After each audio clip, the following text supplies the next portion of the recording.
What was the reason of selling off your first venture and then you again started the second one in the similar?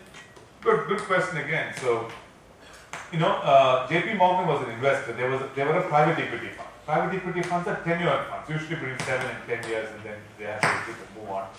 So JP Morgan had to find an exit. They were already about 7 years invested in India. They had to sell down some of their assets in India and move on. They were also taking some funds offshore. They had their own reasons why they had to sell.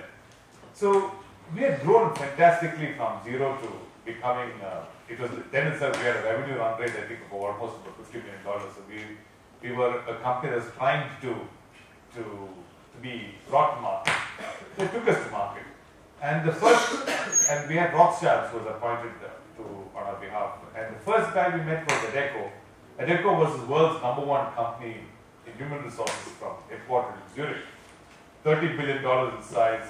It's this huge elephant, it's sitting there. It employs 700,000 people. It's a blue chip Fortune 150 company, and it behaves like one. It used to sponsor the Davis Cup in those days, so it was really a terrific company. I went and met these guys in Zurich, and I was blown away by what I saw. And people I met and everything else, they told me I had to join this global executive team of theirs. It was an offer that you couldn't first resist. As a young entrepreneur, I was just 37, 36 years old. In hindsight, I think I did the right thing to sell it at that point, because it gave me then the opportunity to go and build something else of a different type, of a different canvas elsewhere. It also gave me the 3-4 years to work with a multinational, see how they work.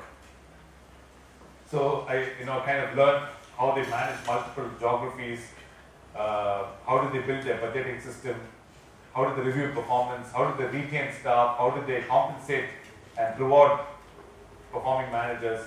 So it was an enthusiastic decision taken at that stage, but it worked finally. So I'm happy with what happened that time, and getting back into the same business was because I thought there's a lot of juice left in human resources. It's not end of play yet, in that sector. So happy to be back in this as well.